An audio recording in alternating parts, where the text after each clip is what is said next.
Di tengah hiruk-pikuk kota yang gak pernah tidur, urbanisasi terus berjalan.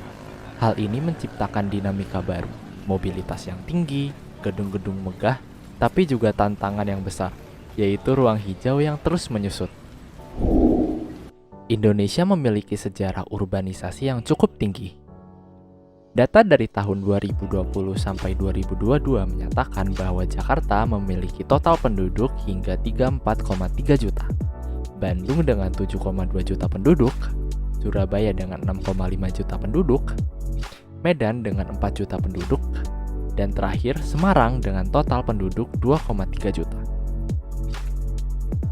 Bayangkan hutan-hutan yang dulunya lebat jadi paru-paru bumi, tapi semua berubah ketika manusia mulai menebang-nebang pohon. Pohon-pohon pun diganti dengan beton-beton dan bahan-bahan material. Lalu gedung-gedung menjulang tinggi sampai ke langit, dan burung-burung pun akhirnya kehilangan habitatnya. Ini adalah realita dari urbanisasi yang gak bisa kita hindari. Namun, tidak semua cerita urbanisasi itu berakhir buruk. Tebet Eco Park jadi salah satu bukti dan contoh bahwa ruang hijau bisa dihidupkan kembali dengan memadukan desain fungsi ekologis dan ruang publik. Taman ini berlokasi strategis di kawasan Tebet, Jakarta Selatan. Lokasinya yang mudah diakses, Tebet Eco Park jadi magnet buat warga sekitar. Nggak cuma buat rekreasi, tapi juga jadi ruang belajar tentang lingkungan sekitar mereka. Tebet Eco Park terbagi menjadi dua area utama, yaitu Taman Utara dan Taman Selatan.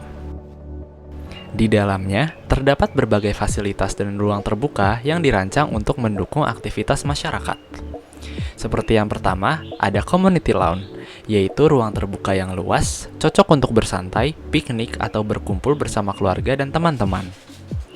Yang kedua, ada Children Playground, yaitu area bermain anak yang aman dan menyenangkan. Yang ketiga, ada Thematic Garden, yaitu taman tematik yang dirancang dengan konsep visual menarik.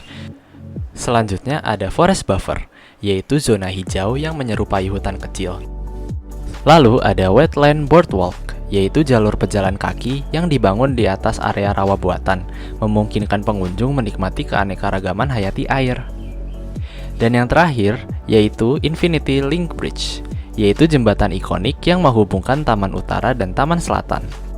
Area ini menjadi salah satu spot favorit pengunjung di Tebet Eco Park. Seiring dengan revitalisasi fasilitas ramah lingkungan, Tebet Eco Park kini makin ramai dikunjungi. Ini menunjukkan antusiasme publik yang tinggi terhadap taman kota yang nyaman dan berkelanjutan. Berdasarkan data milik Irfansyah dan kawan-kawan tahun 2024, mayoritas pengunjung Tebet Eco Park berasal dari usia 17 sampai 25 tahun, yaitu 62%. Disusul usia 26 sampai 45 tahun sebanyak 19%, lalu remaja 12 sampai 16 tahun sebesar 14%, dan dewasa akhir 46 sampai 65 tahun sebanyak 5%. Rata-rata total keseluruhan hak kehadiran pengunjung dari semua kelompok usia ini mencapai 25%. Hal ini mencerminkan keberhasilan Tebet Eco Park dalam menghadirkan ruang hijau yang inklusif di tengah hiruk-pikuk urbanisasi perkotaan. Lewat desain yang ramah dan fungsional, kita bisa bikin ruang hijau terasa lebih dekat dan lebih berarti di era modern dan urbanisasi yang kian terjadi sekarang.